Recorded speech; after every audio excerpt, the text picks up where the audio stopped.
Isang nakakalungkot na balita ang ikinagulat ng mga netizen. Ang pagpanaw nga nito ni Joyjoy, ang internet sensation. Kung mapapanood niyo yung mga past videos niya, maraming charity vlogger ang pumupunta dito para bigyan siya ng tulong. Pero ngayon nawala na si Joyjoy. Yung mga ngiti ni Joyjoy na hahanapin ng mga netizen. Wala pang confirmation kung ano ang ikinasawi nito ni Joyjoy. Kung mapapanood nyo, may upload nga ako na itong si Joyjoy is pinuntahan nga dati ni Daddy Frankie para bigyan ng tulong nila. So sa pangalawang pagpunta ni Daddy Frank, kasama niya na si Banban.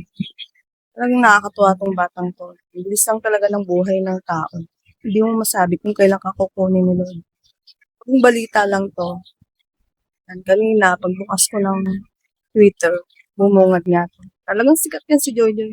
Matagal na yan na-interview o tinutulungan ng mga charity vlogger.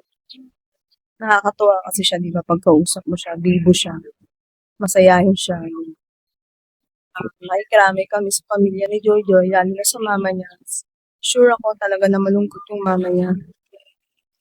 Siyempre, sino ba namang hindi malulungkot na yung anak mo na nagpapasaya sa'yo araw-araw. Is kinuha na nga ni Lord. Ito pa, di ba? Paborito siyang i-vlog ng mga charity vlogger dati. Pero nitong mga lately, wala masyadong pupunta mga charity vlogger. Pero sure ako ngayon, wala na si Joyjoy. Sure ako maraming dadali kay Joyjoy na charity vlogger, di ba? At magbibigay ng tulong sa kanya. Sana nga tulungan yung pamilya niya kasi alam naman natin sitwasyon ng buhay nila. At sa huling pagkakataon ay matulungan si Joyjoy. Hindi halata na may iniibda to si Joyjoy.